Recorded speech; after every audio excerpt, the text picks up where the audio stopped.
एक शिकार को छुपने के लिए सबसे सुरक्षित स्थान है जंगल। उसी तरह एक रहस्य को अदल बदल करने के लिए सबसे ठीक जगह है भीड़। हर एक भीड़ में इंसानियत से लड़ने वाला एक अजनबी होगा। कहते हैं कि नजरों के सामने जो अचानक घटना होती है वो अचानक कैसे हो सकती है, क्योंकि सामने जो है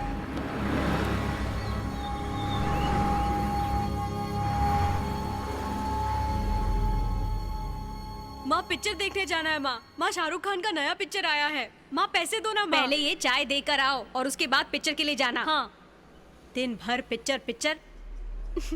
मैं तुम्हारा कार में वेट करता हूँ। तुम्हें जो भी खरीदना है खरीद कर आ जाओ। ओके बेटा? ओके।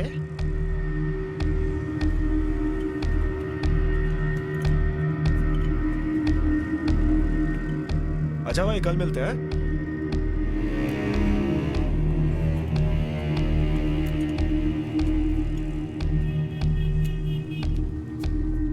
नमस्ते भैया।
बॉम्ब ब्लास्ट में 50 से ज्यादा लोग मारे गए हैं।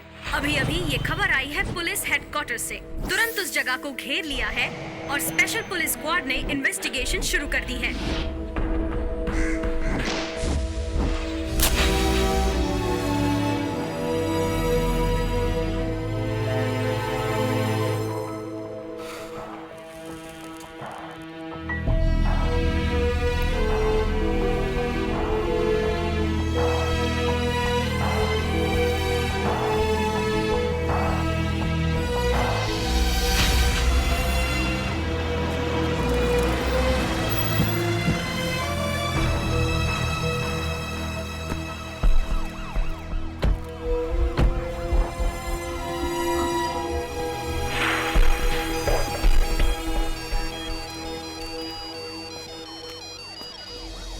हेलो बेटा, मैं माँ बोल रही हूँ।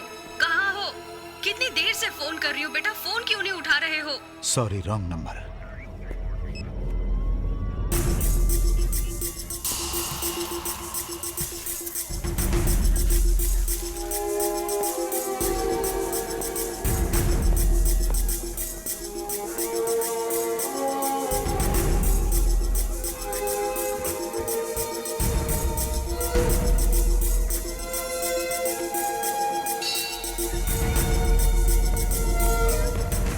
रास्कल, पुलिस की बात नहीं सुनेगा तू? अगर ये तेरा बाप होता तो क्या इसी तरह फोटो निकालता तू? इडियट! जाओ जाओ। Listen guys, please switch off your mobile phones, it is very important. घर परिवार सबको भूल जाओ, no personal distractions. Mumbai, Pune, Nashik के सभी पुलिस स्टेशन में इस बॉम्ब ब्लास्ट के बारे में सब कुछ फैक्स कर दो। किसी पर भी अगर शक हो तो उसे हिरासत में ले लो। और रशीद, मुंबई के सभी होटल्स में खबर भेजो कि हर एक के सामान का स्कैन करें और पुलिस की मदद से सभी रहने वालों की लिस्ट मंगवाओ। As usual railway station, bus stand, STD booth पर सर्च टीम भेजो and alert your informers right away. Got it? You have to report to me at my office at 1500 sharp. Move now. Sanjay, see to it जी। that one of your boys is with every local search team. Yes, sir. Yeah? हाँ।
Morning, sir.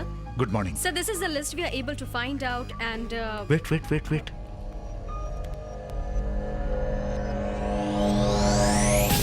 Ayesha Begum, chemical engineer.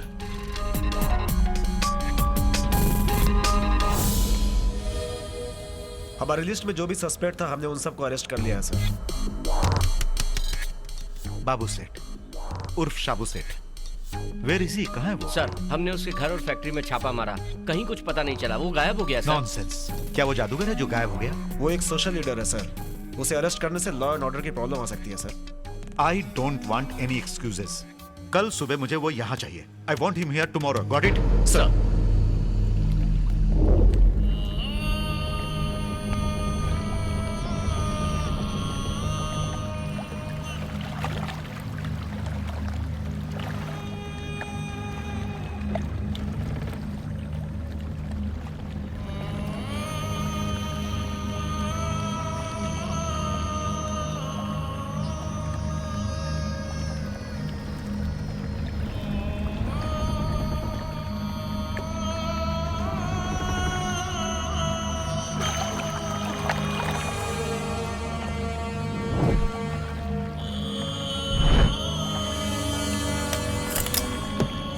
साबू Seth, police.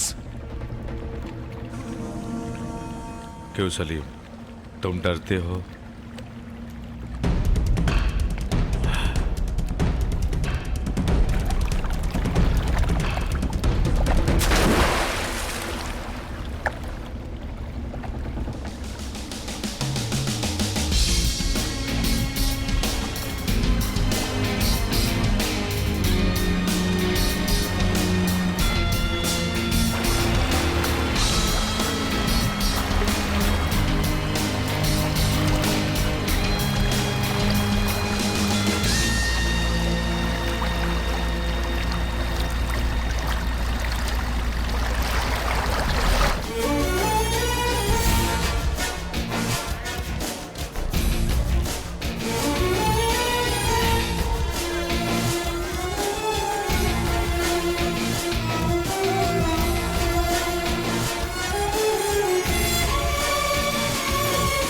क्या है अशरफ? आपको यहाँ से ले जाने की इजाजत हम पुलिस वालों को हरगिज नहीं देंगे. इनके साथ मैं जाने का वादा कर चुका हूँ. तुम बीच में रोड़ा मत बोलो.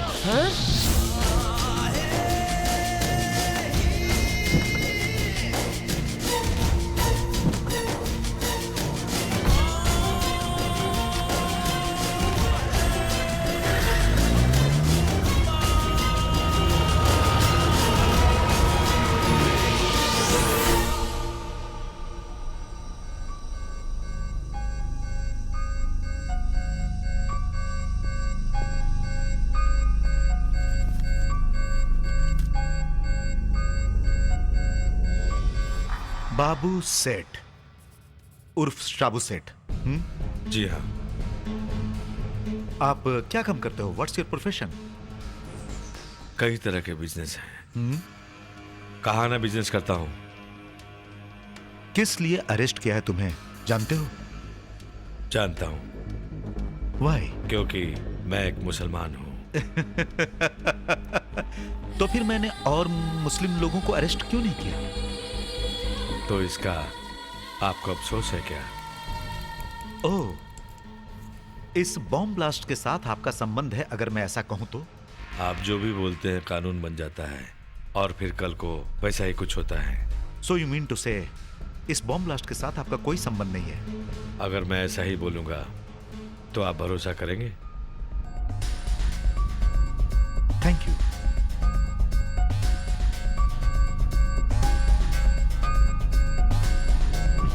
Thank you.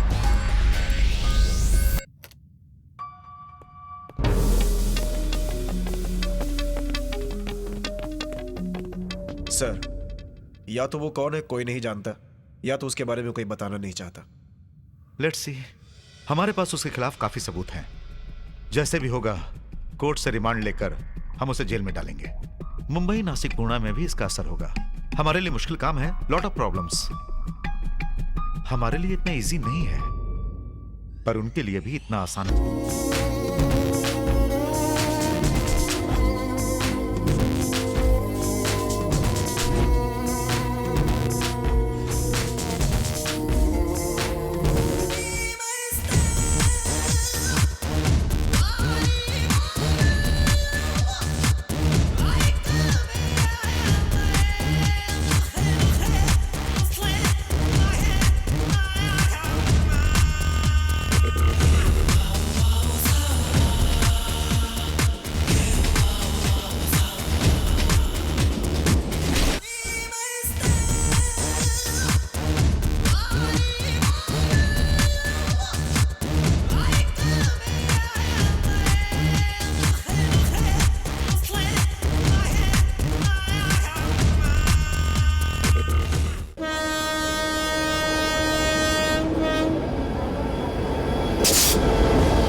आईएसडी कॉल करनी है। ओके। कितनी गर्मी है अंदर, एसी लगाना चाहिए ना। कितना हुआ? 85 रुपए हुए। 85 हो गया। आईएसडी के नाम पे लोगों को लूट रहे हो ना। देख लूंगा मैं तुमको।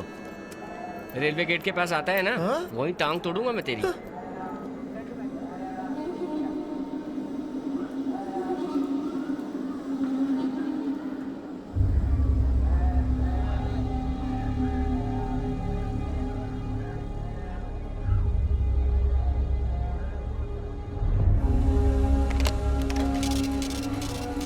कितना हुआ? 2 कॉल हुआ सर, 621 रुपए हुए।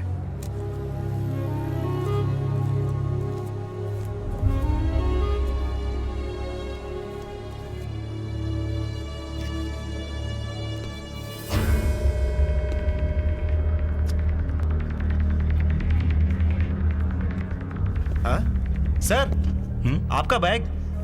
ओह, thanks.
The accused has been remanded for 14 days for transaction of illicit money, hawala, punishable under Prohibition of Moneylenders Act, Section 3, 2002.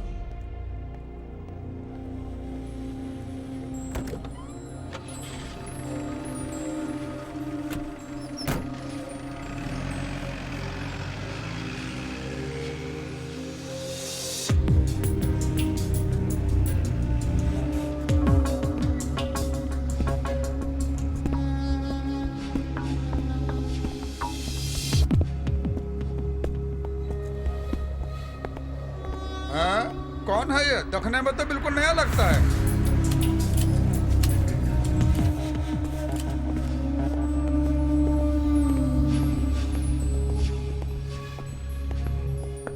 Sir.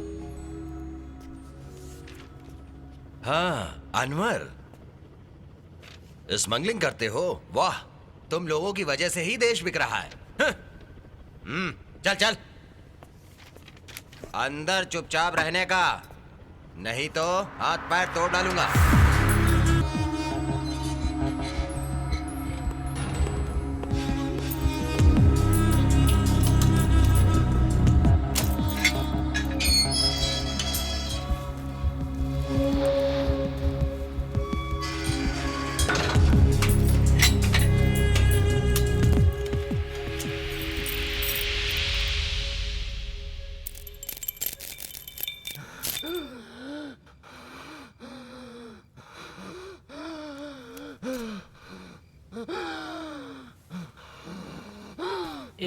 एक सुट्टा मुझे भी लेना।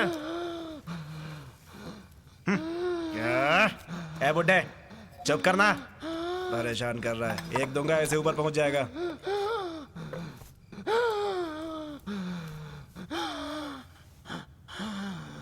बहुत हुआ पानी पिलाना। वो तेरा बाप लगता है क्या? इसके पैदा होने से पहले ही ये बुड्ढा जेल में है। ऐसी बात नहीं है यार, ये उसकी बाप की उम्र का है। इसको अपना सगा बाप याद आ गया होगा। तुम्हें अल्लाह कभी माफ नहीं करेगा। देख बुढ़े को गुस्सा कितना आ रहा है।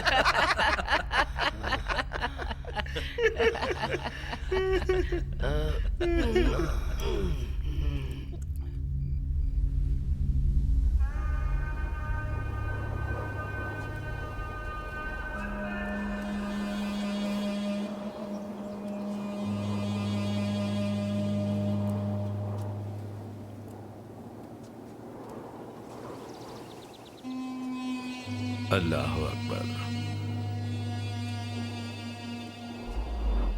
अल्लाह अकबर।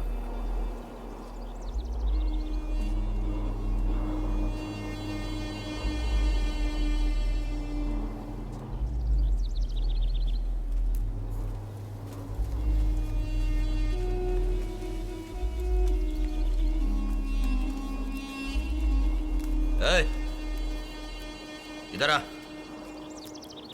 अरे तुझे ही बुला रहा हूं। भैया के लिए भी वही कर। क्या? जेल में आकर अगर तुम ये कहोगे कि मैं ये काम नहीं करूंगा तो ये बड़े शर्म की बात है। चलो मोहन दादा के लिए काम शुरू कर दो। नहीं, तुम्हें मालूम नहीं या करना ही नहीं चाहते? मैं नहीं करूंगा। क्या हो रहा भाई? वो क्या है सर, नए कैदी से परिचय करना है। यहाँ महफिल मत जमाओ, अपने अपने सेल में जाओ। और सुनो, दोबारा इस तरह की हरकतें मत करना। चलो जाओ जाओ।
क्यों बे, तेरी माँ ने इस बाप का साथ देने के लिए तुझे इस जेल में भेजा है क्या?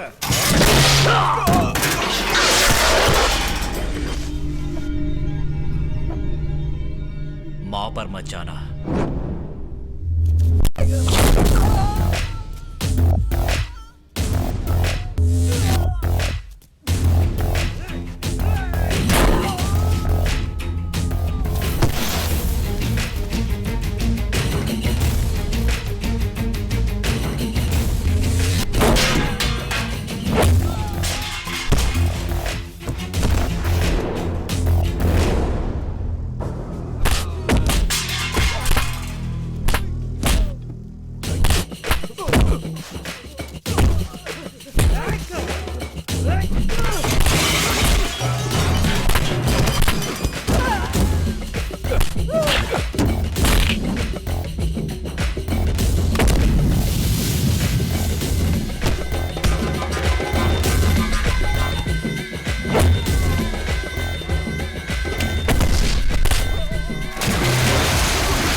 चलो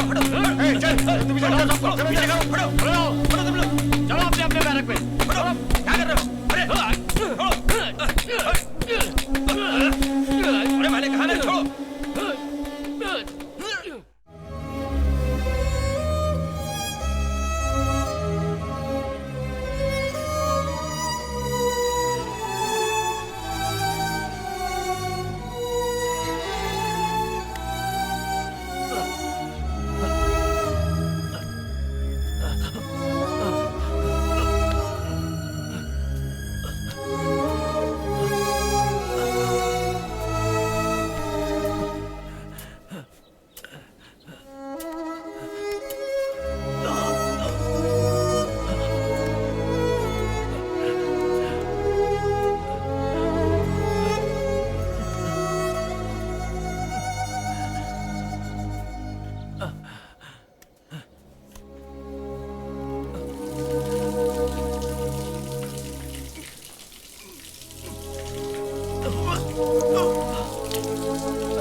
पुलिस की मार खा के तुझे मजा आया क्या? मजा तो मुझे तब आएगा जब मेरी मार खाकर तुम लोगों की बॉडी मॉर्चरी में जाएगी।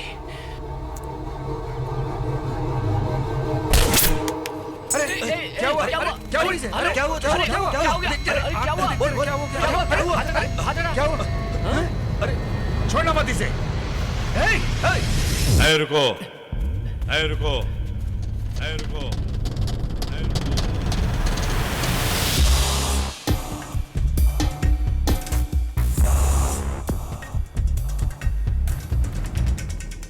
ऐ सुधीर, मैंने तुम्हें कितनी बार बोला है कि मेरे आदमियों से मत उलझो। ये कोई तेरे बाप की जागीर नहीं है। तुझे मारने के लिए मेरे पीछे 100 आदमी खड़े हैं, समझा?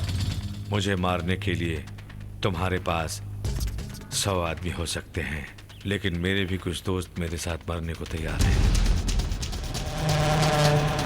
क्या तुम्हारे साथ मरने के लिए कोई एक भी तैयार है?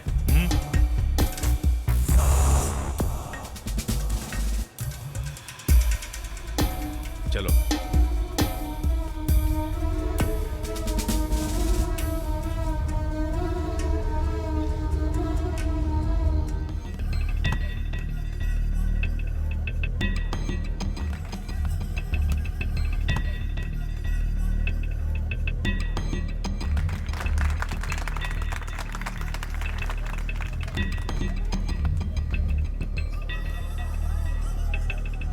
अरे मोहन सर, कोई मर्डर केस में आया क्या? नहीं नहीं, उससे भी बड़ा केस है, लड़कियों का दल्ला है। सर उसको मेरे पास भेजो, उसे ठीक कर दूंगा मैं। लड़कियों का धंधा करने वाला दलाल है साला। इसको तो नरक में भी जगह नहीं मिलेगी। आजकल के बच्चे पैसे के चक्कर में कुछ तो बदमाशियां करेंगे ही। ऐसे लड़कों का जिंदगी के लिए कोई मकसद नहीं होता, ये सिर्फ क्रिमिनल ही बन सकते हैं। वैसे तुम किसके लिए स्मगलिंग का काम करते हो? मैंने अल्लाह से वादा किया है कि उसके बारे में किसी को नहीं बताऊंगा। अगर कोर्ट मुझे फांसी की सजा भी दे दे तब भी जुबान नहीं खोलूंगा।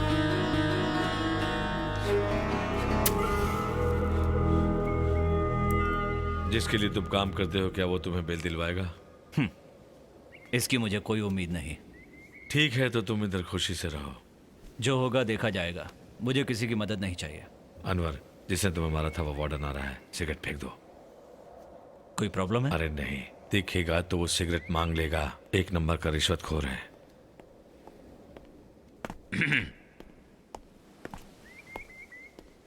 ये सब मिले जुले हैं, वार्डन वगैरह सब लोग आपस में। ये उसी ग्रुप से मिले हुए हैं जिससे तुम्हारा झगड़ा हुआ था। अगर इन्हें चांस मिला तो ये हमारा कुछ भी कर सकते हैं। अगर सारे पुलिस वाले बेईमान हैं तो आपके हिसाब से तो सारे मुसलमान टेररिस्ट होने चाहिए। सारे मुसलमान टेररिस्ट हैं क्या? नहीं, ऐसा बिल्कुल नहीं है। और आप? तुम क्या सोचते हो?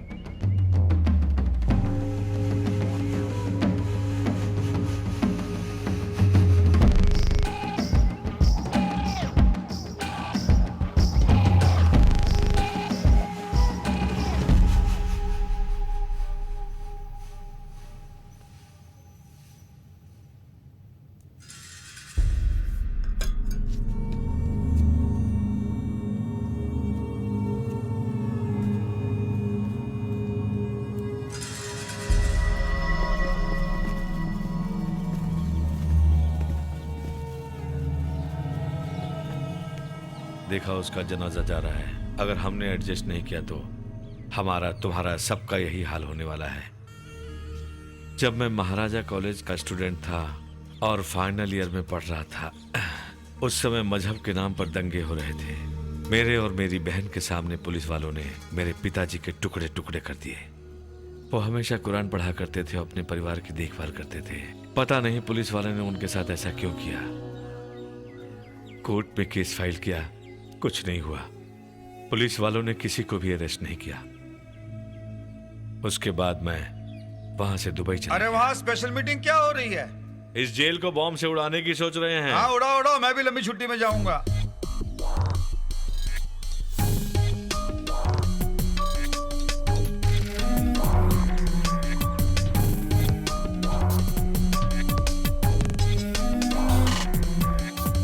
शाबू सेठ एक टिपिकल टेररिस्ट सस्पेक्ट जो कि कम्युनल राइट्स कराने में माहिर है।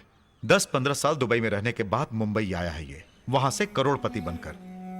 Fishing business, sea food export, real estate, सामूहिक सेवा, रिलीजियस पॉलिटिक्स वगैरह वगैरह सब में हाथ डाल के राजा बन गया है ये। वो साथ में कौन है? एक स्मगलिंग केस है।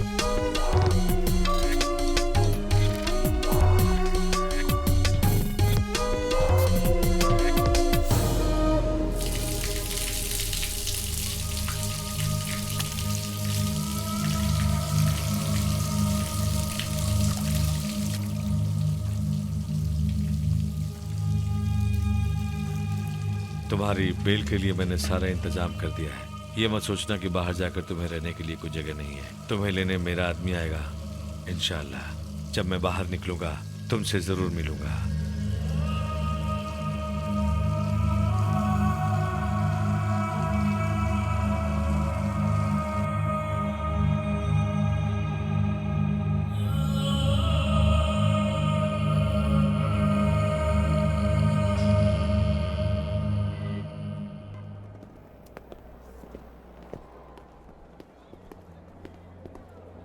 अशरफ, हाँ? ये है मिस्टर अनवर।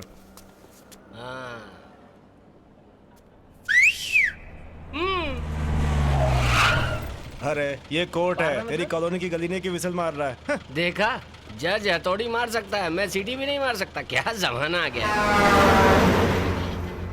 क्या नाम बताया था भाई? अनवर। मैं अशरफ, शाबू सेठ का राइट हैंड। बहुत पुराना दोस्ती है। अब उनके बिना बाबू सेठ कोई काम नहीं करता।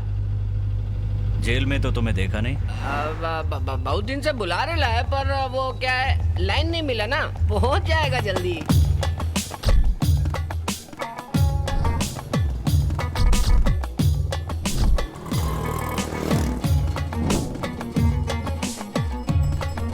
ये क्या हो रहा है इधर? ये भीड़ काहे के लिए जमा है? अच्छा, ये लोग हैं, फिर से स्टार्ट हो गए। अरे ये लोग तो शाहजी ग्रुप के आदमी हैं। साबू सेठ होते तो ये कोई नहीं दिखता। अरे भाई, किधर चलना है? सीधा रे, सीधा चल। ठीक है। अभी रोक दे घोड़ा।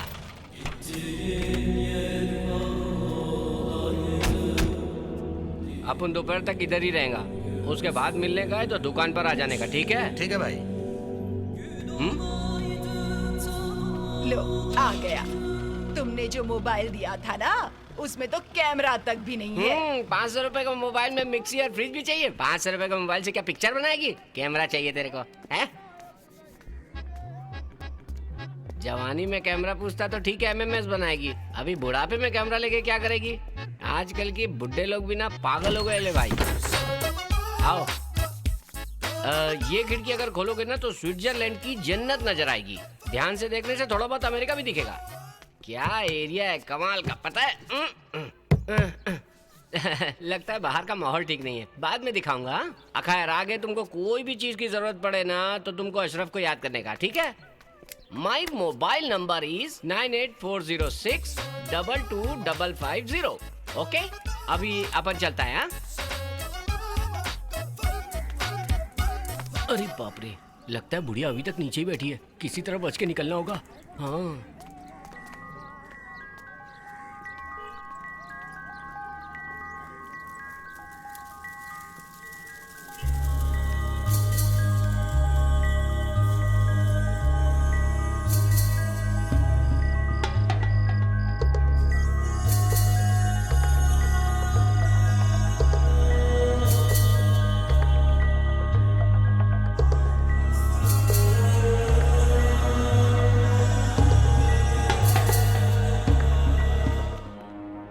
Hey, what's wrong? What are you thinking? Sir, Sabu Seth और उसके आदमियों की बेल एप्लीकेशन कोर्ट में गई हुई है। अगर ऐसी स्थिति में वो बाहर आ गए तो वी कांट डू एनीथिंग। तो फिर क्या करें? India is a democratic country. यहाँ कोई भी कहीं भी बेल ले सकता है। एंड मोर ओवर, उसके बारे में तुम्हें क्या मालूम? No clues, no evidence, it's all incompatible. But sir, Sabu Seth जैसे लोग बाहर घूमने लगे तो बहुत सारे निर्दोष लोगों को अंदर जाना पड़ेगा। इसकी पहुंच बहुत ऊपर तक है, दोबारा पकड़ना बहुत मुश्किल हो जाएगा सर। अपराधी को पकड़ना तो पड़ेगा ही। It's a law of nature Sanjay. Will get him. Cheer up man.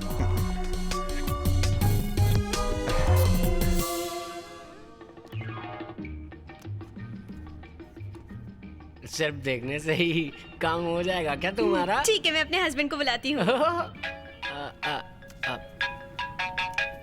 Hello Ashraf, हाँ, सलाम वालेकुम। वालेकुम अस्सलाम। क्या हो रहा है उधर? क्या हुआ शाबू सेठ? उधर क्या परेशानी है? वो साजी के लोग हैं ना, वो उन लोगों ने फिर शुरू कर दिया।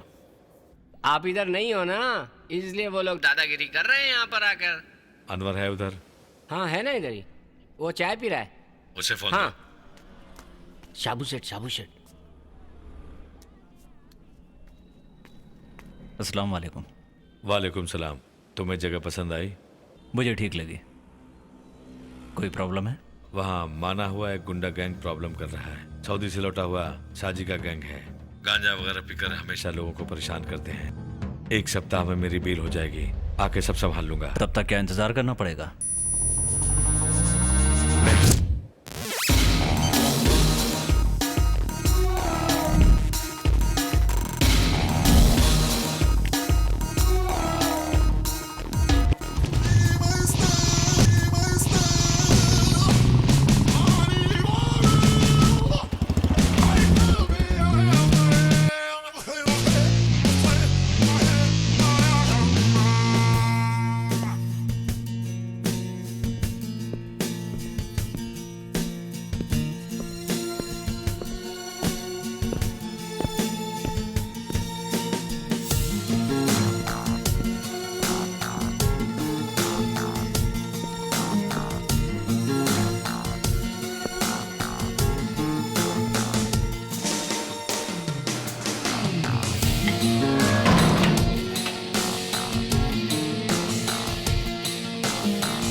यहाँ शाजी कौन है?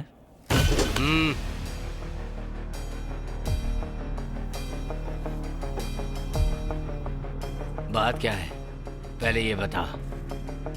वो सब कुछ मैं शाजी को ही बताऊंगा।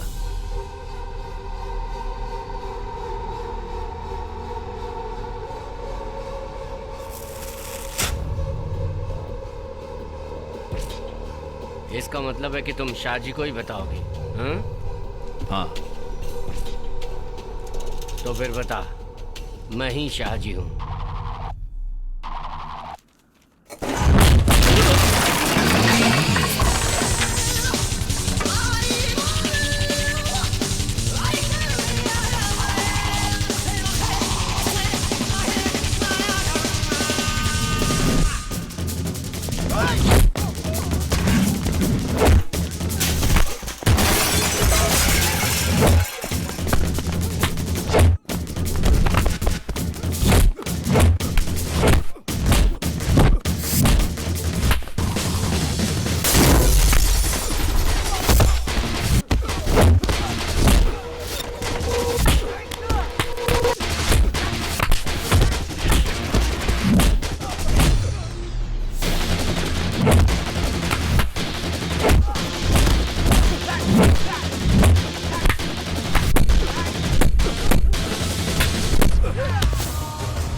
अपने आदमियों के साथ इस जगह से तुरंत दफा हो जाओ।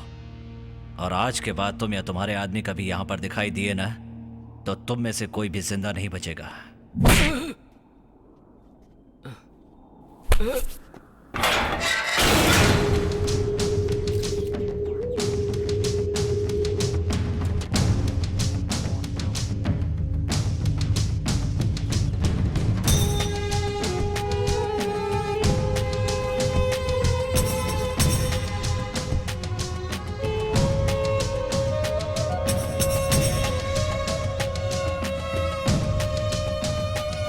अस्सलाम वालेकुम साबू सेठ। वालेकुम अस्सलाम। साजी और उसके आदमी को हॉस्पिटल पहुंचा दिया अरे गया। सिर्फ इतना ही नहीं भाई, उनका तो पूरा परिवार ही हॉस्पिटल में आ बसा है।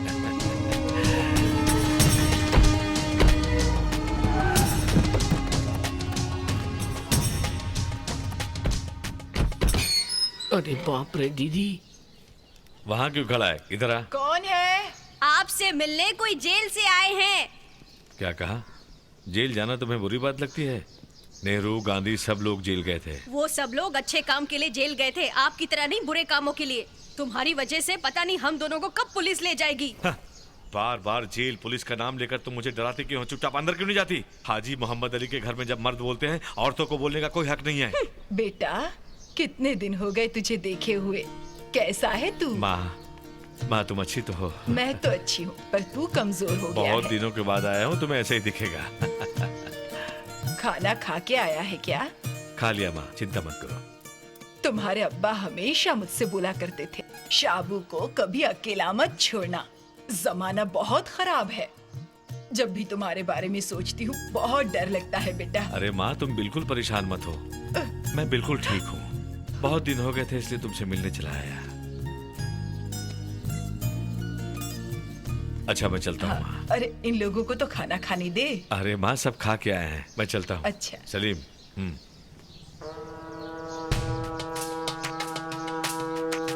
गाड़ी स्टार्ट करो।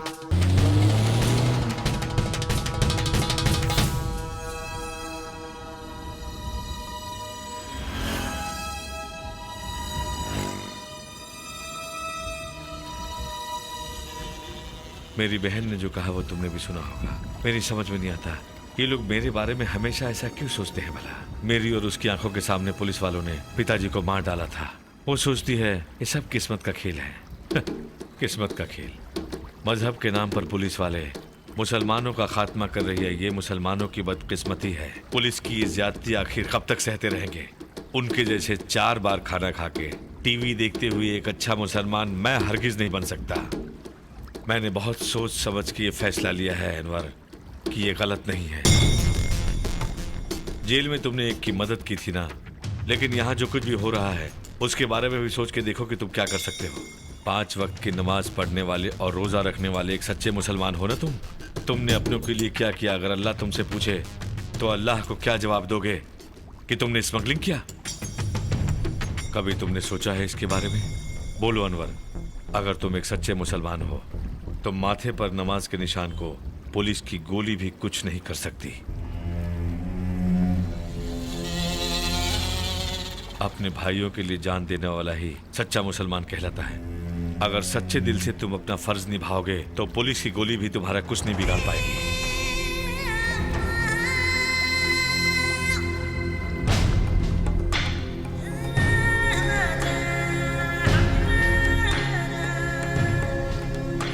मैं जानता हूं साबू सेठ, आपने जो भी कहा वही मेरे मन में भी है।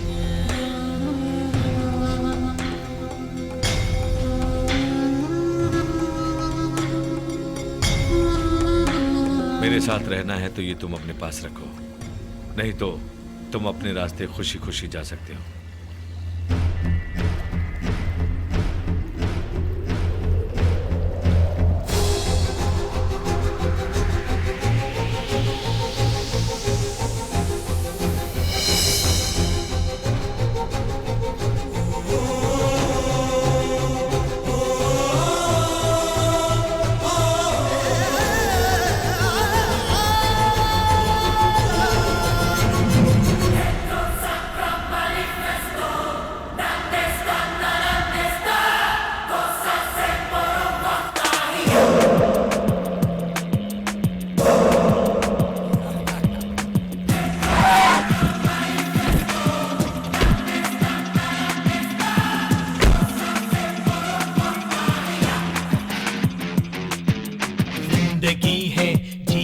यारा आगे बढ़ जा, जीना मरना सब यही है, डरना क्या है, जिंदगी है जी ले यारा आगे बढ़ जा, जीना मरना सब यही है, डरना क्या है, तूफान से भी आगे बढ़ के मंजिल तो अपनी ही है, बना ले ओ मेरे ओ यारा दिलदारा।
आगे बढ़ जा, जीना मरना सब यही है, डरना क्या है, जिंदगी है जी ले यारा आगे बढ़ जा, जीना मरना सब यही है, डरना क्या है, तूफान से भी आगे बढ़ के मंजिल तो अपनी ही है, बना ले ओ मेरे ओ यारा दिलदारा।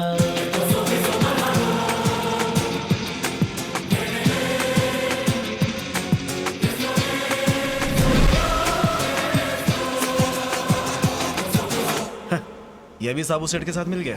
शेर शेर से मिलता है, नदी नदी में जाकर मिलती है। ये शाबू सेठ हमेशा नए नए प्लान बनाता है, इस पर पूरी निगरानी रखो। They should feel the itch, इन लोगों को डर महसूस होना चाहिए। Let's go.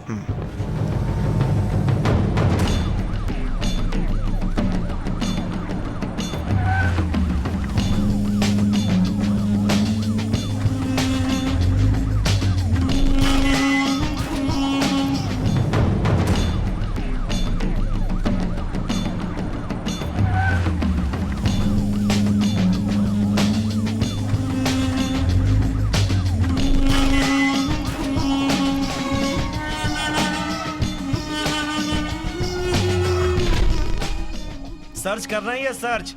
टोपी और दाढ़ी वालों को सबसे ज्यादा परेशान कर रही है पुलिस वाले। हर मुसलमान के घरों में और बोट्स में जाकर छापा मार रहे हैं ये लोग। पागल हो गए हैं ये। अगर कोई विरोध करता है तो उसके औरतों और बच्चों को मार रहे हैं ये लोग। ये सब देखकर कैसे चुप रह सकते हैं हम? ठीक है, तुम ही बताओ कि अब क्या करें। रेलवे स्टेशन या बस स्टैंड, कोई एक जगह तो बम फटना ही चाहिए, तभी डर का माहौल पैदा होगा। तब इन्हें पता चलेगा कि हमसे टकराने का क्या अंजाम होता है। तब तो पुलिस हेडक्वार्टर में बम लगाना होगा, वही सबसे अच्छा होगा। क्या पागलों की तरह बात कर रहे हो? वो काम इतना आसान नहीं है। रेलवे स्टेशन और बस स्टैंड में बम रख सकते हैं तो हेडक्वार्टर में क्यों नहीं? उसमें क्या परेशानी है? फटेगा नहीं क्या?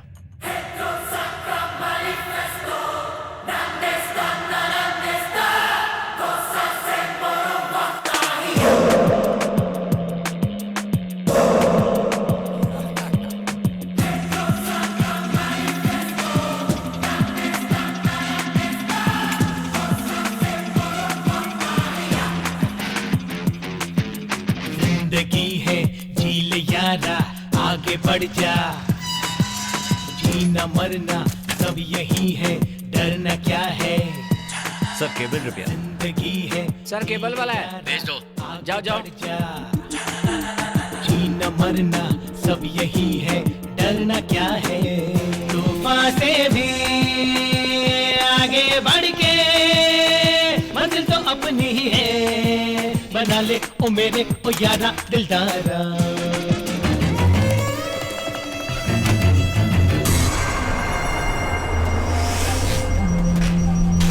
सर अब तो टीवी आने लगा ना? हाँ आ रहा है, आ रहा है।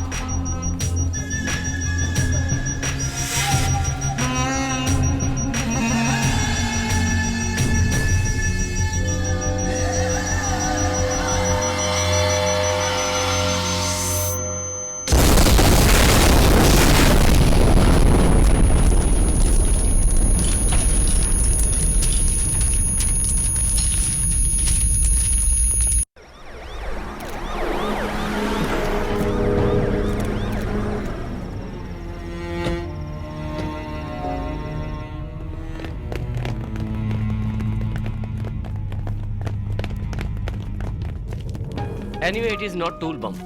इस ब्लास्ट में आरडीएक्स का इस्तेमाल नहीं किया गया है सर। आरडीएक्स का इस्तेमाल तबाही के लिए किया जाता है, पर यह सिर्फ दहशत फैलाने के इरादे से किया गया है। उन्हें लगा इससे पुलिस महकमे में खलबली मच जाएगी। Good.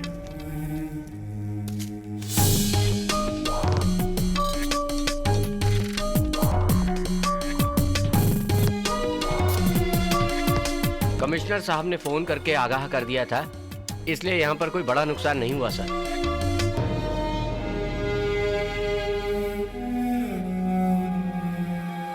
Wait. Just rewind the tape and show me.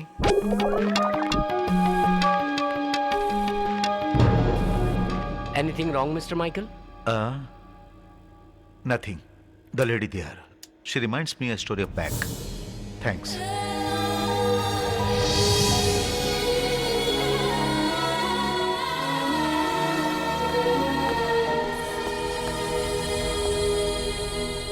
Well, आपके लिए मैंने न्यूज़पेपर्स, मैगजीन्स, धार्मिक किताबों का इंतजाम किया था। आपने पढ़ी? Asha I have a bad news for you. आपके section chief mister Venkatesh is no more. इतने दिनों तक पुलिस से डरकर छुपे हुए थे। हमारे लोग जब उन्हें अरेस्ट करने के लिए गए तो उन्होंने सुसाइड कर लिया। It's sad but we got some real staff. Asha, police headquarters पर जो बॉम्ब ब्लास्ट हुआ था उसके बारे में पढ़ा।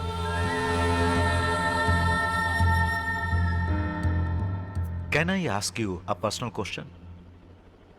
आर यू, अब मैं आपसे कैसे कहूं, ऊपर वाले को मानती है ना आप? इसका जवाब देना जरूरी नहीं समझती।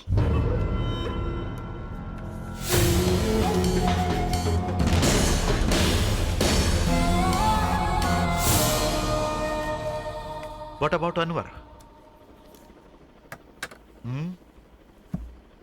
ये भगवान पे भरोसा करता है?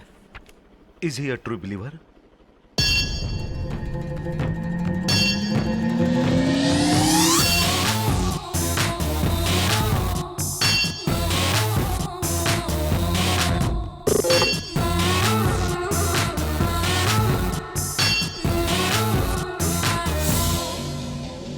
सलाम वालेकुम।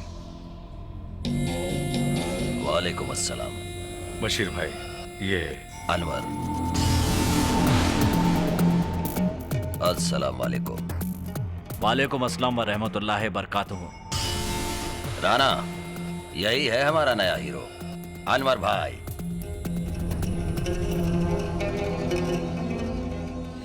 बैठिए शाबू से।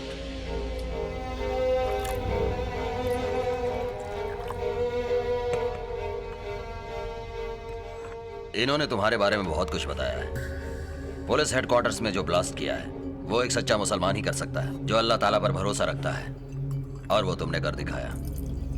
जिंदगी और मौत की जो परवाह नहीं करता, वही जज्बा तुम में है। तुम हमारे बहुत काम आ सकते हो, बड़े अजीज हो। पुलिस बहुत अलर्ट हो गई है। हमें बहुत ही होशियारी से अपने काम करने होंगे। एक एक ब्लास्ट पावरफुल होने चाहिए, ताकि सरकार और जनता पूरी तरह से कांप उठनी चाहिए। इससे जानते हो क्या होगा? सरकार पर प्रेशर ज्यादा बढ़ेगा और पुलिस हमेशा की तरह निर्दोष मुसलमानों को अंदर डाल देगी और हमारा फायदा होगा। एक एक निर्दोष की जिंदगी एक एक ब्लास्ट का रूप लेती जाएगी। यही हमारा मकसद और इसी के लिए हम सब काम करेंगे।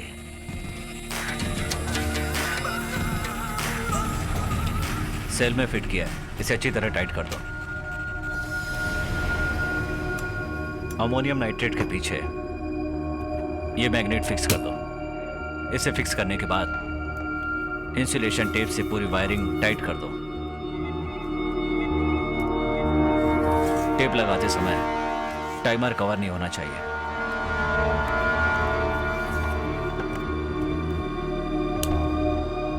ये तो मैंने कर दिया है, लेकिन टारगेट किसे और कैसे करना है ये तुम्हें कोई नहीं समझा सकता।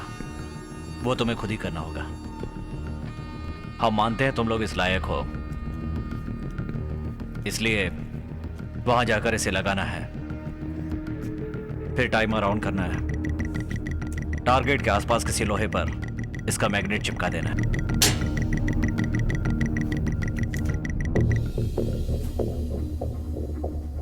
इसमें अगर जरा सी भी चूक हुई तो तुम्हारा क्या हश्र होगा इसके बारे में मैं कुछ नहीं कह सकता। समझ गए ना?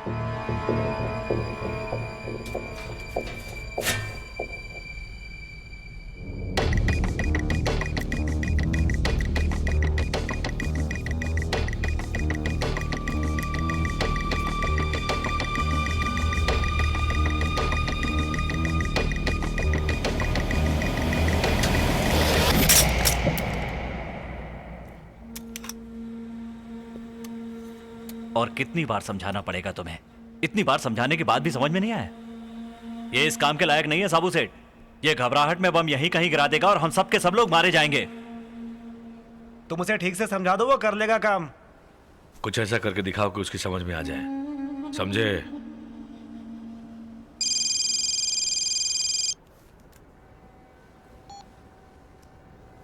बोलिए सर।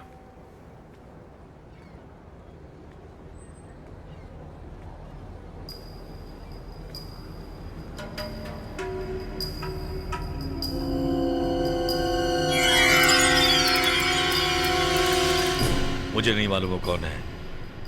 Okay sir.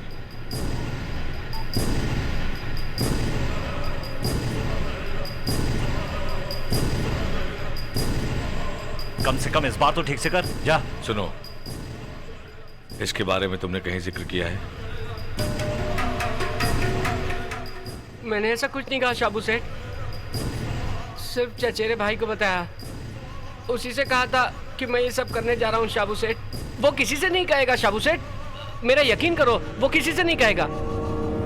अगर उसने किसी से कुछ नहीं कहा तो पुलिस उसके घर क्यों गई? सब उल्टा काम करते हो। जब इस काम के लिए तुम्हें रखा था तब बहुत समझाया था तुम लोगों को, बहुत सोच समझकर काम करना चाहिए। अब तुम्हें बचाना मेरे बस की बात नहीं है।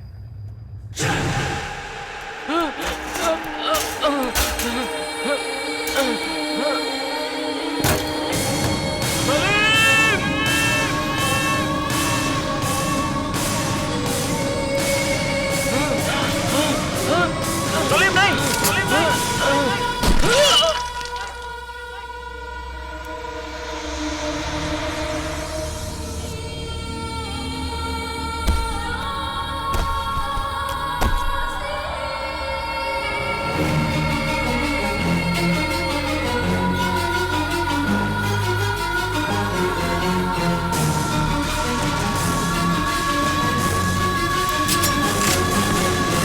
सलीम, अनवर,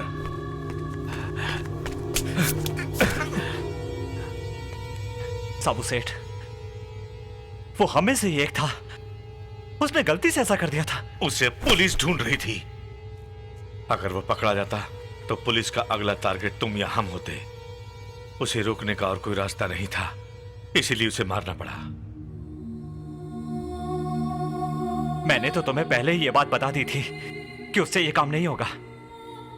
अब आगे जो कुछ भी करना है वो सिर्फ मुझे ही करना है। नहीं अनवर, पुलिस को सारी इंफॉर्मेशन मिल गई है। उनको भले ही फोन पर इंफॉर्मेशन मिल गई है, इससे कोई फर्क नहीं पड़ता। मैं अपने मकसद में कामयाब होकर रहूंगा, ये मेरा आपसे वादा रहा।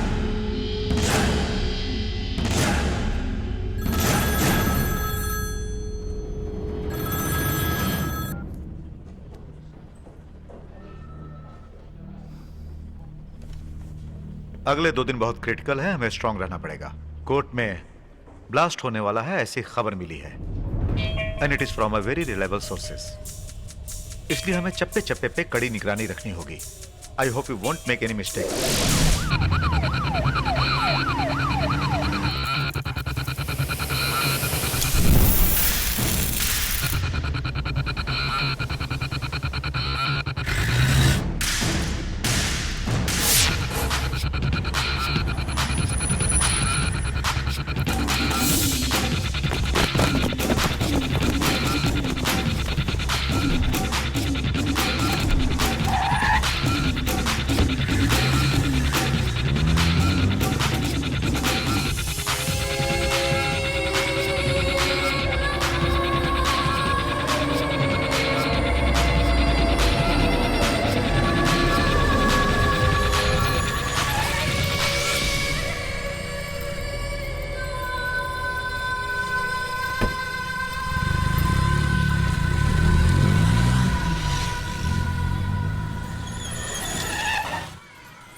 सिटी में हुए बॉम्ब ब्लास्ट में 10 आदमियों को चोट लगी और 4 आदमी मारे गए। अगर किसी ने रिस्पॉन्सिबिलिटी नहीं ली तो महाराष्ट्र में जितने बॉम्ब ब्लास्ट हुए हैं ये भी उन्हीं इंटरनेशनल टेररिस्ट ग्रुप का काम होगा, ऐसा पुलिस डिपार्टमेंट को शक है। मरे हुए लोगों के बारे में अभी तक पुलिस ने मीडिया को कुछ नहीं बताया। That is because it is a policy of police department to keep the operation a secret. अब तक के लिए इतना ही, फिर मिलेंगे दोपहर की न्यूज में। कमाल कर दिया अनवर, तुमने फिर से मेरा दिल जीत लिया।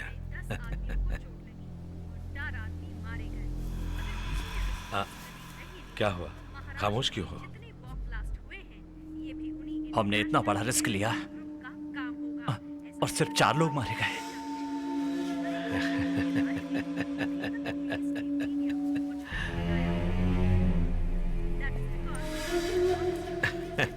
आ मेरे साथ। कितने लोग मर गए उसका गम नहीं है, लेकिन मरने वालों के बारे में सुनकर जो जिंदा हैं वो बहुत डर गए हैं। इसी दहशत के जरिए हमें अपना मकसद पूरा करना है। हम आगे जो कुछ भी करेंगे सोच समझ कर करेंगे। इसके लिए तुम हमेशा मेरे साथ रहोगे। कोयम्बटूर में जो बॉम्ब ब्लास्ट हुआ था वो अब तक पूरे देश का सबसे बड़ा ऑपरेशन था।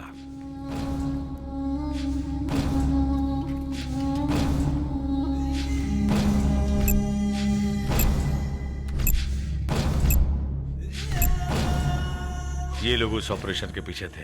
सबके सब लोग बाहर से आए थे और लोकल हेल्प के लिए हमारे लोगों ने इनका साथ दिया था। बाकी ये सारी योजनाएं उन लोगों की थी। 1 साल की प्लानिंग थी। बांग्लादेश और नेपाल की सीमा पार करके वही 10 आदमी फिर इधर आएंगे टूरिस्ट के नाम पर।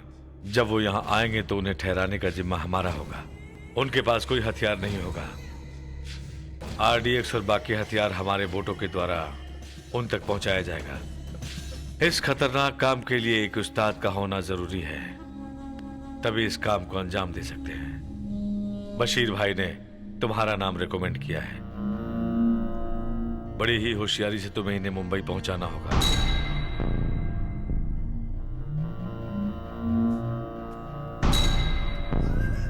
कोयम्बटूर ब्लास्ट के बारे में तुमने सुना होगा लेकिन देखा नहीं होगा। देखो,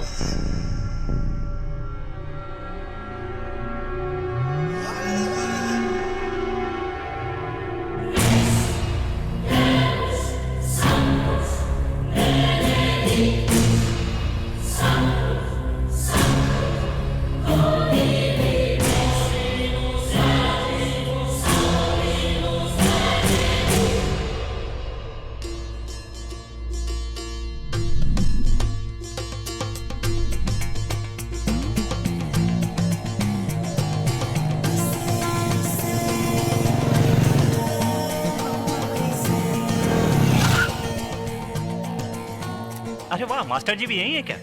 तुम कब आए अनवर? हाँ भैया, 2-3 दिन हो गए। तो हमारे शहर में ट्रांसफर ले सकते हो ना? गवर्नमेंट सर्विस थोड़ी है कि ट्रांसफर मिलेगा। खाना खाए कि नहीं? हाँ, पेट भर के खाया है मैंने। अच्छा, फिर मिलेंगे। ओके भैया बाइक की चाबी देना, मास्टर जी को छोड़ के आता हूँ। जल्दी आ जाऊंगा। ओके मास्टर जी। ओके बेटा।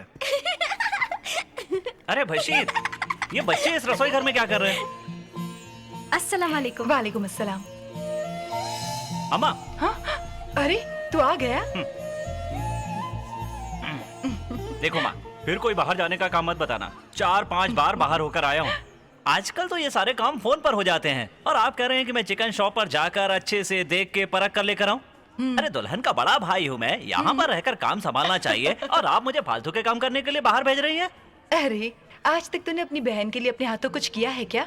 तुम्हारे दोस्तों को भी तुम्हारे अब्बा ने ही दावत दी है। अमेरिका से तू यहाँ तक आया है अपनी बहन की शादी के लिए ना, तो थोड़ी भाग दौड़ तो कर ले। एक लौती बहन है तेरी, समझ रहा है ना तू? थोड़ा काम करेगा तो अपने रिश्तेदार तुझे देख भी लेंगे और तेरी पहचान भी बढ़ेगी।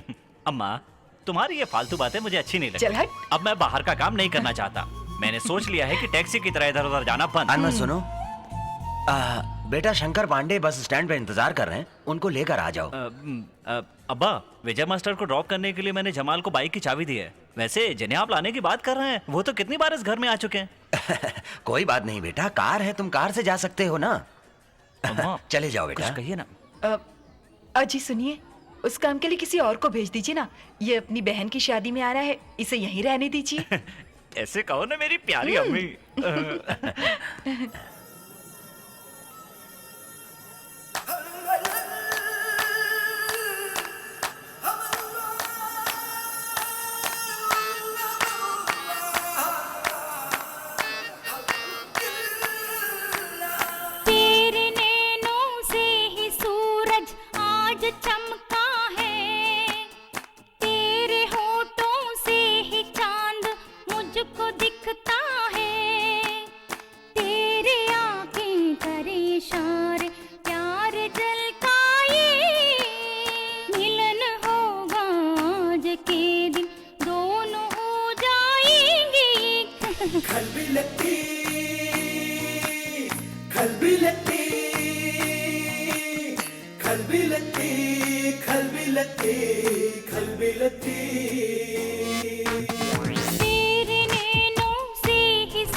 चमका है, तेरे होठों से ही चांद मुझको दिखता है, तेरी आंखें करे इशारे प्यार झलकाए, मिलन होगा आज के दिन दोनों हो जाएंगे।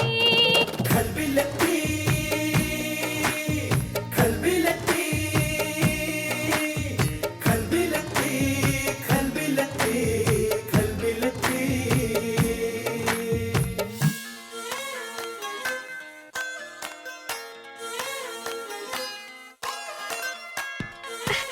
यहाँ ये आयशा है, मेरी फ्रेंड। कैसी हो बेटी?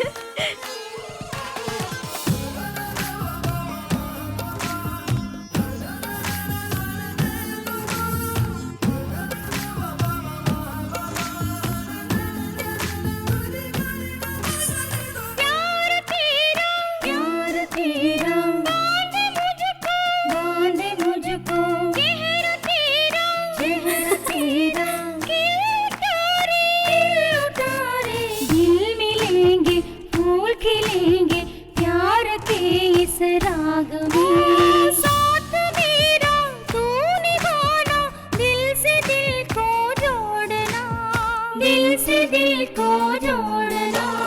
खलबिलती खलबिलती खलबिलती खलबिलती खलबिलती। तेरे नैनों से ही सूरज आज चमका है, तेरे होठों से ही चांद मुझको दिखता है, तेरी आंखें करे इशारे प्यार झलकाए, मिलन होगा आज के दिन दोनों हो जाएंगे। खलबिलती खलबिलती खलबिलती खलबिलती खलबिलती।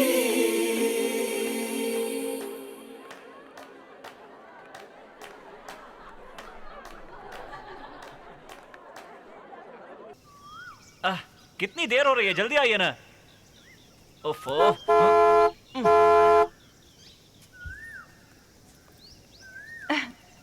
आंटी मैं चलती हूँ अंकल।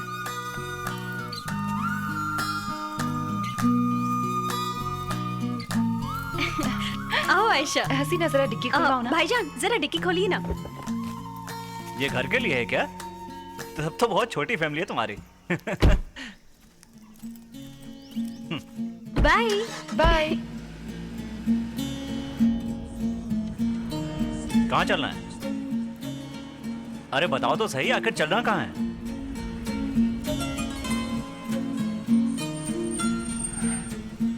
हेलो, बोलो ना कहाँ जाना है? अरे मेरे पास और भी काम है। फर्स्ट राइट, देन लेफ्ट, फिर राइट में दूसरा घर।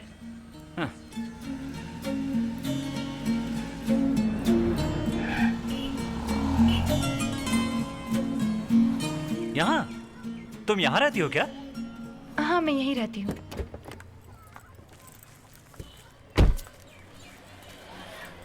आइए अंदर आइए। यहाँ? मैं हेल्प कर दूं क्या? Thank you.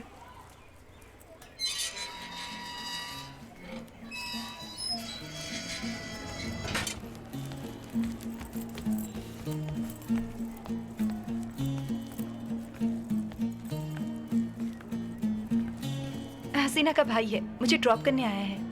अस्सलाम वालेकुम। वालेकुम अस्सलाम। आइए। अरे दीदी दीदी आ गई, दीदी आ गई। मुझे भी दीदी दो ना, मुझे दीजिए ना। सबको दूंगी। दीदी मुझे भी, दीदी मुझे भी दो ना।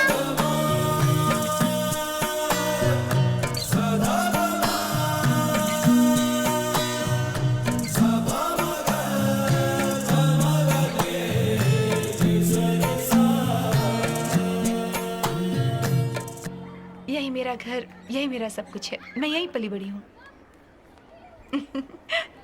हसीना को सब मालूम है, हम दोनों एक ही कॉलेज में पढ़ते थे। आजकल मैं कोयम्बतूर में एक केमिकल फैक्ट्री में काम करती हूँ और वहीं हॉस्टल में रहती हूँ। हसीना ने कई बार कहा कि मैं आपके घर में रहूं, पर जब भी मैं यहाँ आती हूँ मुझे यहीं रहना अच्छा लगता है। ओके, फिर मिलते हैं। मुझे ड्रॉप करने के लिए थैंक्स। Bye bye.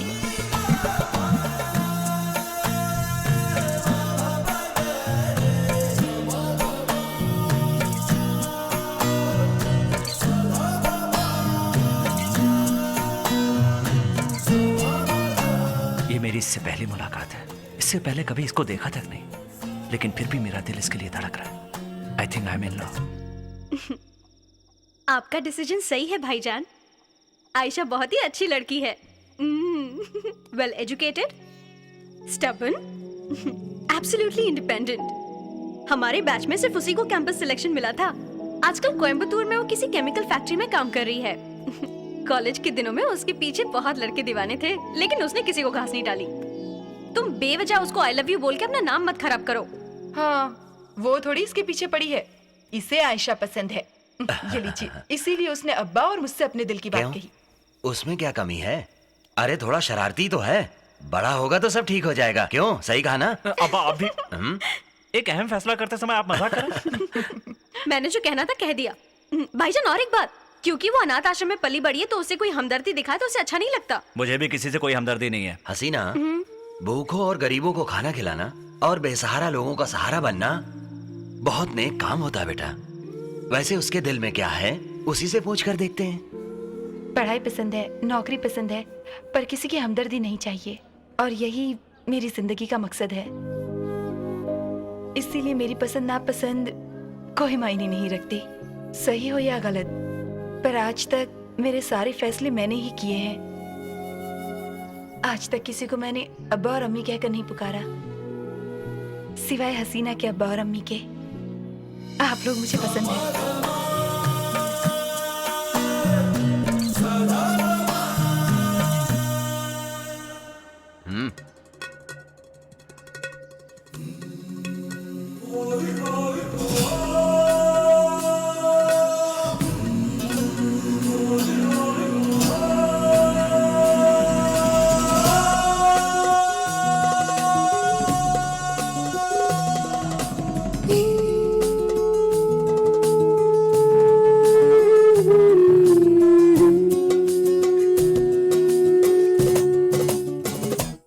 दिल भी तेरा है, मैं भी तेरी हूँ, दिल बराजा मेरे। तू मेरा साजन प्यार अपना ले, दोनों खो जाए हम एक दूजे में। दिल भी तेरा है, मैं भी तेरी हूँ, दिल बराजा मेरे। जिंदगी क्यों पिया फूलों की महक से दूर तू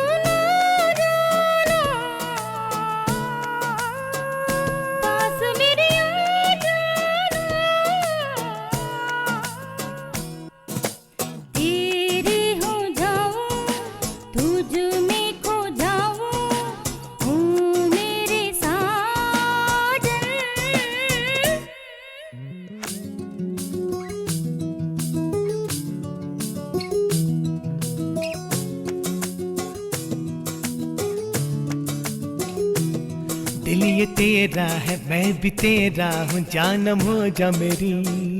तू मेरी सजनी प्यार अपना ले, दोनों खो जाए हम एक दूजे में। दिल ये तेरा है, मैं भी तेरा हूँ, जानम आ जा मेरी।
मेरे।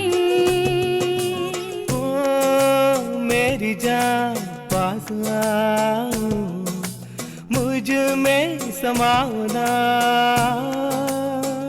तू है मेरा, मैं भी तेरा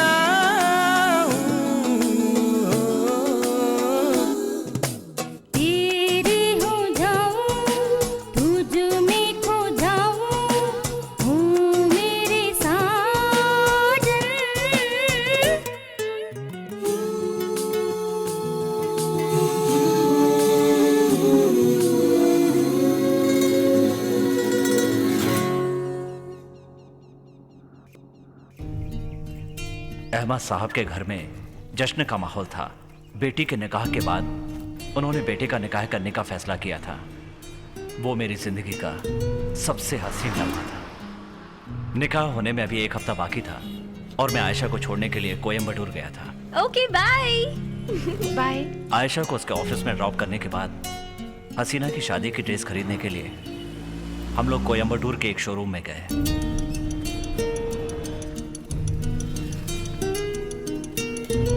ये कैसी है? हाँ सुपर। वो पिंक वाली, ये देखो। हाँ वो दिखाओ। अच्छी है। ये पर्पल ज्यादा अच्छी है ना भाईजान? हाँ ये भी बहुत अच्छी है। मैं बाहर से होकर आता। ठीक है बेटा, जाके आओ। ये दिखाइए।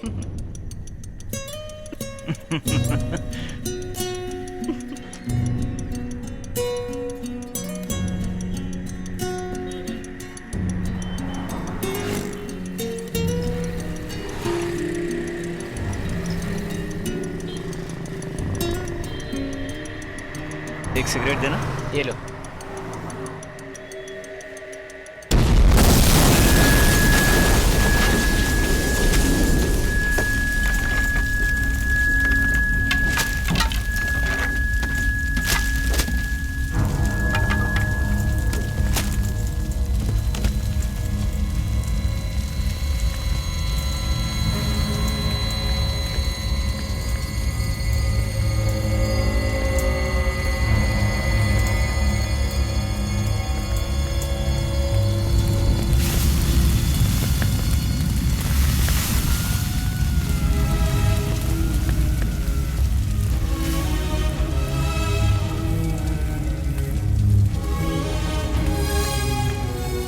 मेरी हंसती खेलती जिंदगी इस हादसे से एकदम बदल गई। जिन्हें मैं सबसे ज्यादा प्यार करता था, अब्बा, अम्मी और मेरी प्यारी बहन, सबने मेरी आंखों के सामने दम तोड़ दिया।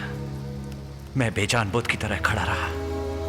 1 मिनट, सिर्फ 1 मिनट में सब कुछ खत्म हो गया और मैं अनाथ हो गया।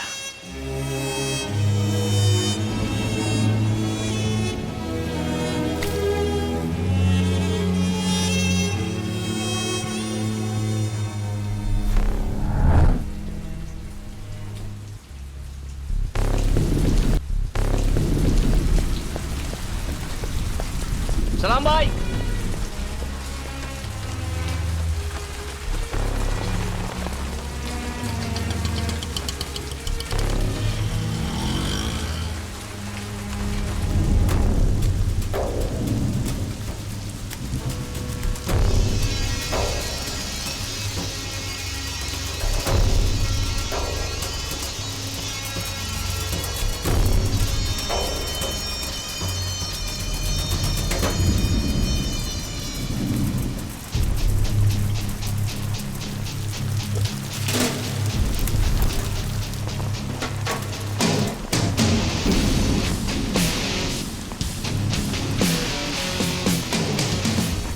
मैं आपको सब कुछ पहले भी बता चुका हूं, down to the last detail. कब, कहां, कैसे, क्यों, फिर भी ब्लास्ट में 4 आदमी क्यों मारे गए? आपने मुझे भी ऐसे हालात में फंसा दिया। 4 लोगों की मौत आपके लिए मामूली बात हो सकती है, लेकिन मेरे लिए बिल्कुल नहीं। जिस तरह एक सच्चा मुसलमान दिन में 5 बार नमाज पढ़ता है, वैसे ही मैं भी 5 वक्त का नमाजी हूँ।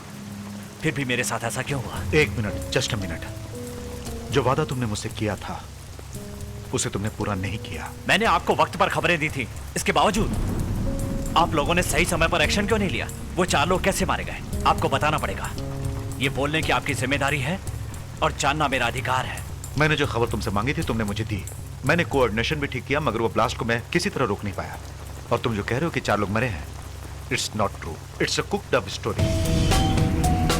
इस फोटोग्राफ्स को आड़ में लेकर किसी ने कहानी बनाई है, ये तुम भी समझ सकते हो। इसमें मेरा कोई कसूर नहीं। वो लोग तो कभी पैदा ही नहीं हुए अनवर, तो फिर मरेंगे कैसे? तुम्हें मेरा भरोसा करना होगा। मैं भरोसा करूंगा, लेकिन कल अगर आप कहेंगे आयशा जिंदा है और वो मुझे नहीं मिली, तो मेरा भरोसा टूट जाएगा। इसलिए मुझे आयशा से मिलना है। आयशा मेरी कस्टडी में सेफ है। मुझे आप पर भरोसा नहीं है। मुझे एक बार कम से कम उससे मिलने दीजिए। आपने आयशा को 1 साल से कस्टडी में रखा हुआ है और आज तक आपने आयशा को कोर्ट में हाजिर भी नहीं किया। वो जिंदा है या नहीं मुझे नहीं पता। मैं हर हाल में उससे मिलना चाहता हूं। नामुमकिन है अनवर, जरा सोचो। आयशा एक सस्पेक्टेड टेररिस्ट है। अगर उसे कोर्ट में हाजिर करने पर उससे कुछ हो गया तो फिर मैं या तुम या कोई उसकी रक्षा नहीं कर पाएगा। मैं एक एटीएस ऑफिसर हूं, फिर भी मैंने कोई चार्जशीट नहीं लगाई और किसी भी कोर्ट में हाजिर नहीं किया, जो कि मेरे लिए भी रिस्क है। ये सब कुछ मैं उसकी सेफ्टी के लिए कर रहा हूं, जो कि तुम भी जानते हो। इसलिए इस मिशन के खत्म होने तक ना तो तुम उससे मिलोगे ना ही फोन करोगे। तुम्हें यह समझना होगा कि मैं किन हालात में यह सब कुछ कर रहा हूं। क्या तुम भूल सकते हो कि जिंदगी ने तुम्हारे साथ क्या नाइंसाफी की है? हॉस्पिटल से पुलिस स्टेशन तक कितने दिन तुमने सफर किया? Tell me Anwar, how can you forget that day?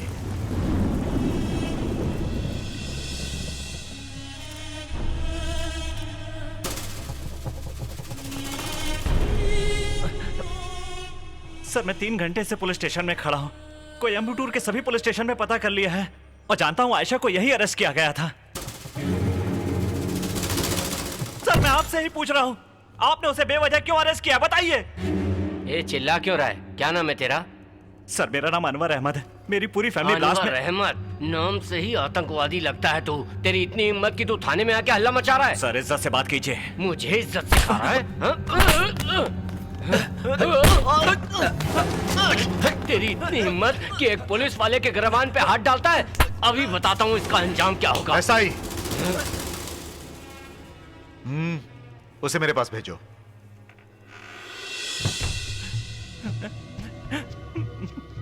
Sir, मैं अपने अम्मी, अब्बा और बहन की बॉडी पाने के लिए शाम तक मोर्चरी में इंतजार करता रहा। सर, मेरे फोन करने पर ही आयशा हॉस्टल से हॉस्पिटल के लिए चली थी।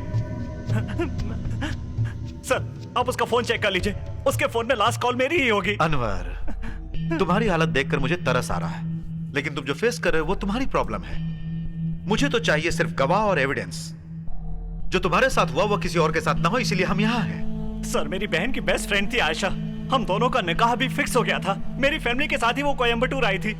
तो आप ही बताइए सर, उस ब्लास्ट के साथ उसका संबंध कैसे हो सकता है? Have you lost it? Ayesha जिस फैक्ट्री में काम करती थी, बॉम्ब ब्लास्ट के केमिकल्स वहीं से आए थे। उसका बॉस आजकल कहाँ है कुछ पता नहीं। यू नो, कोयम्बटूर ब्लास्ट में जो इस्तेमाल हुआ है वो पूरा केमिकल्स आयशा के सिग्नेचर से बाहर आया है। I have enough proof। और क्या चाहिए तुम्हें? सर, न जाने ऐसे कितने गेट पास पर वो रोज साइन करती है। यही तो उसका काम है। इसके लिए उस पर कैसे शक कर सकते हैं? How can you bloody make her suspect? उसे बेगुनाह साबित करने के लिए Do you have proof? उसे मिलना है कहने से काम नहीं चलेगा। सच साबित होने तक तुम्हें इंतजार करना होगा, वरना तुम जाकर पता करो कि इस ब्लास्ट के पीछे कौन कौन लोग हैं। तुम्हारे साथ अत्याचार हुआ है ना, गो एंड प्रूव इट। उसके बाद मैं आयशा को छोड़ दूंगा। बेवजह रोने से कुछ नहीं होगा।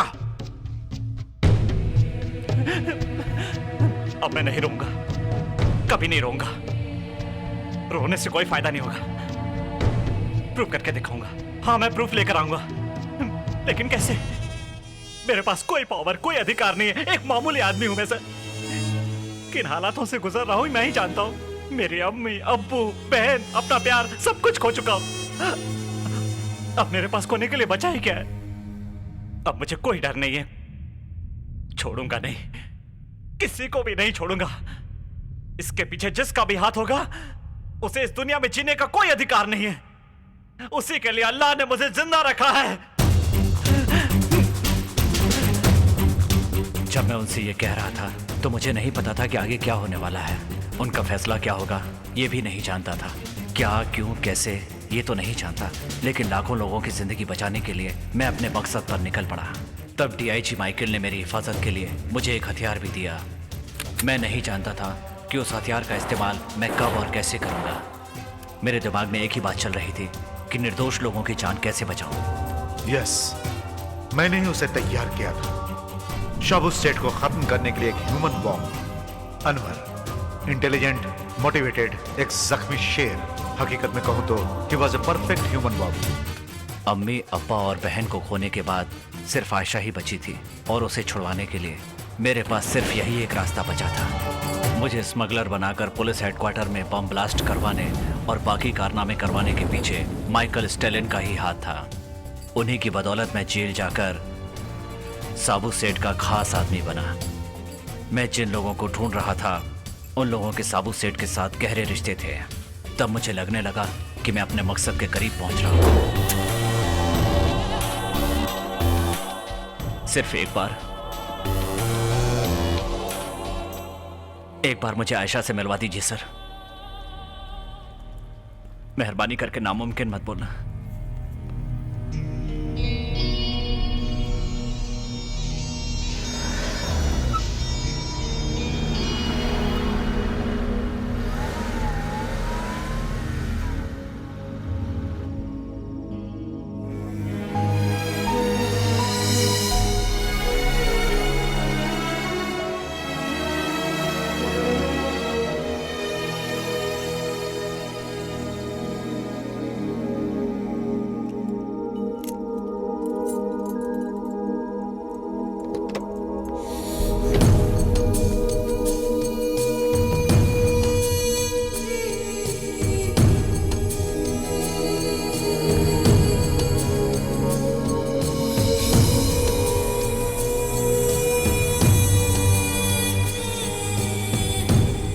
आयशा, मैं किसी को मारना या नुकसान नहीं पहुंचाना चाहता, लेकिन अब मेरे पास और कोई रास्ता नहीं बचा है।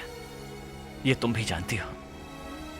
अगर मैं अपने मकसद में कामयाब हो गया आयशा, तो हम जरूर मिलेंगे। क्या कहूं समझ में नहीं आता।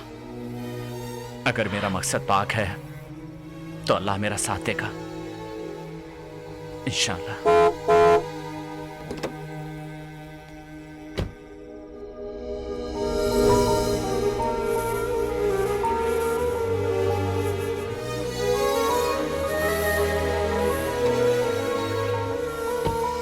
Thank you sir. अगले 3 दिन के अंदर अंदर उन लोगों तक पहुंच जाऊंगा। कोई अम्बेडूर ब्लास्ट में जिन लोगों का हाथ था वो लोग यहां आ रहे हैं। एंड देन मुंबई अगला टारगेट है। किसी के हाथ में पिस्तौल नहीं होगी, कोई हथियार नहीं होगा। हथियार और बॉम्ब ब्लास्ट का सामान वगैरह एक दूसरी बोट में मुंबई ले जाने की जिम्मेदारी मुझे सौंपी गई है। ओके, सब लोग कब, कैसे, कहां ठहरेंगे ये तो मुझे बता देना। उसके बाद तुम्हारा काम खत्म हो जाएगा। उनके बारे में सारी डिटेल्स इसके अंदर है। वालेकुम सलाम। ये जवाब में कहा जाता है सर। पहले कहते हैं अस्सलाम वालेकुम। अस्सलाम वालेकुम। वालेकुम अस्सलाम।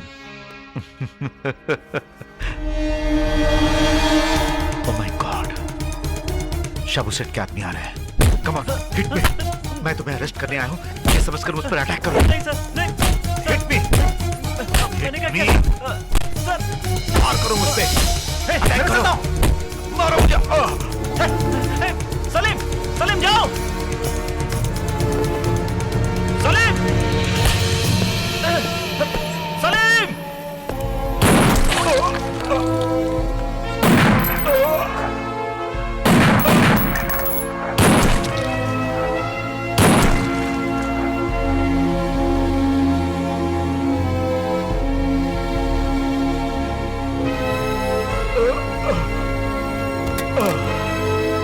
चलो यहां से, चलो अनवर, चलो जल्दी चलो, जल्दी जल्दी।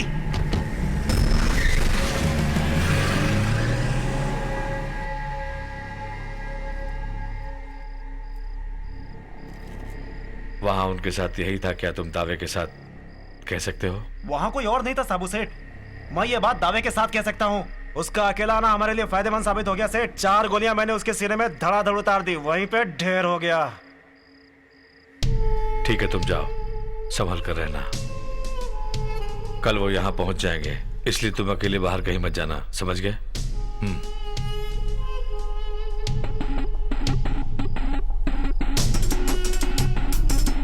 सलीम, हाँ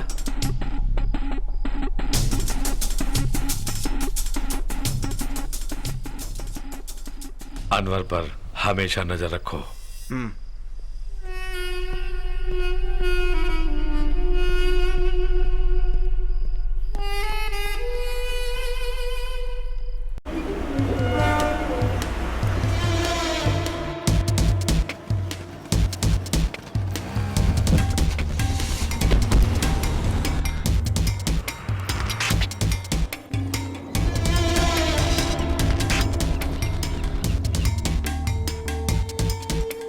वो सब लोग यहाँ ठीक ठाक पहुँच गए हैं। 8 लोगों को रिसीव किया है, लेकिन 2 लोगों को छुपा कर रख दिया है। वहाँ उन्हें हेल्प करने के लिए हमारे आदमी साथ रहेंगे। कल शाम को 5 बजे सब लोग यहाँ से निकलेंगे। गाड़ी निकलने के बाद हमारे बीच कोई संपर्क नहीं रहेगा, लेकिन दोनों गाड़ियों में जीपीएस है, इसलिए उन्हें कोई प्रॉब्लम नहीं होगी। थोड़ी दूर जाने के बाद एक चर्च आएगा, उसे क्रॉस करके जब हम आगे जाएंगे तब वो रास्ता पुराने डॉकयार्ड तक जाएगा। उस यार्ड में RDX और ब्लास्ट करने के सारे सामान और हथियार के साथ अनवर वहां बोट लेकर तैयार रहेगा।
कौन है बे तू? अनवर।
अनवर,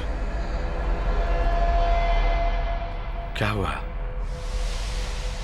तुम नहीं गए? वो सब लोग कहाँ हैं? वो सब चले गए, मैं नहीं गया। क्यों नहीं गए?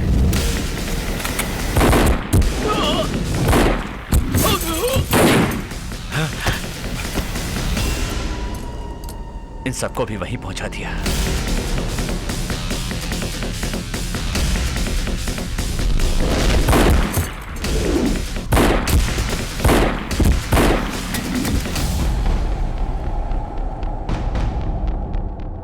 तुम्हारे लिए भी वहां थोड़ी जगह बाकी है शाबू सेठ, तुम्हें भी वहां जाना पड़ेगा। तुमने सिर्फ मुझे ही नहीं, मुझ पर भरोसा करने वाले सभी को धोखा दिया। सच्चा मुसलमान तुम्हें कभी माफ नहीं करेगा। तुम्हारा भरोसा गलत साबित हुआ शाबू सेठ, क्योंकि तुम्हारे सामने एक सच्चा मुसलमान यानी मैं खड़ा हूं। इस्लाम के नाम पर हमारे प्यारे देश को बर्बाद कर रहे हो तुम लोग। तुम्हारे जैसे लोगों के कारण कितने निर्दोष लोग मारे जा रहे हैं, चाहे वो हिंदू हैं या मुसलमान।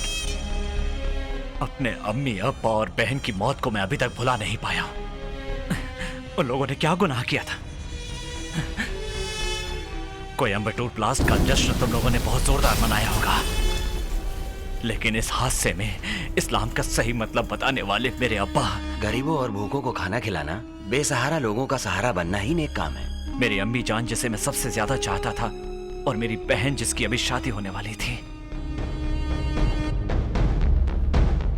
उन सच्चे मुसलमानों को तुमने ऐसी मौत मारा कि बेचारों को कफन तक नसीब नहीं हुआ।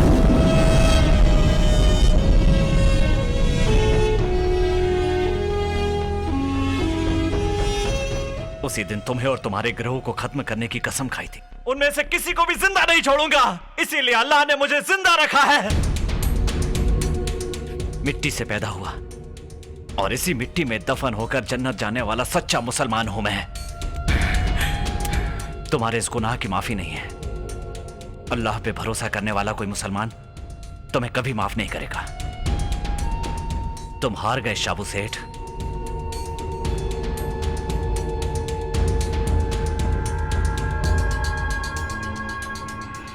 मौत तुम्हारे लिए आसान सजा होगी, मैं तुम्हें मारूंगा नहीं। तू खुद अपने आप को मारेगा और तुम्हारी मैयत को कांधा देने के लिए कोई सच्चा मुसलमान।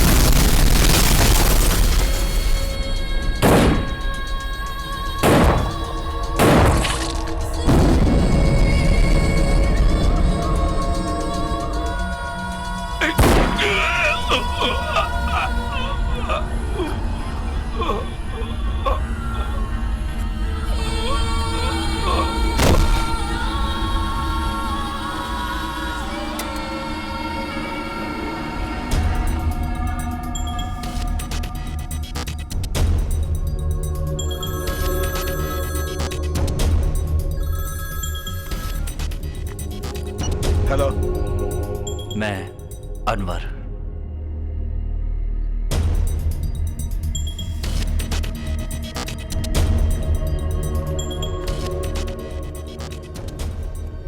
अनेक राज्यों में दहशत फैलाने वाले गिरोह का खात्मा किया एक एटीएस ऑफिसर माइकल स्टैलिन ने। एटीएस टीम ने वीरता से यह काम करके देश का कल्याण किया है। कोयम्बटूर ब्लास्ट के बाद मुंबई में ब्लास्ट करने के लिए जिस गैंग ने प्लान बनाया था, उनका सामना कर उनको खत्म करके पूरी एटीएस टीम सब तरफ से प्रसन्नता की हकदार बन गई।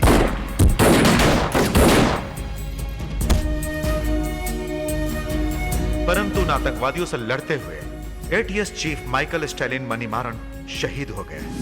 उन्हें मरणोपरांत राष्ट्रपति मेडल से सम्मानित किया गया है। कोयम्बटूर ब्लास्ट के पीछे जो लोग थे उन सब का पता चल गया है, इसलिए आयशा को रिलीज किया गया। इन सब देशद्रोहियों से लड़ने वाले जांबाज हिंदुस्तानी का कहीं कोई जिक्र नहीं किया गया। उस अनवर के बारे में किसी ने कुछ पूछा नहीं और वो अपनी जिंदगी जीने लगा।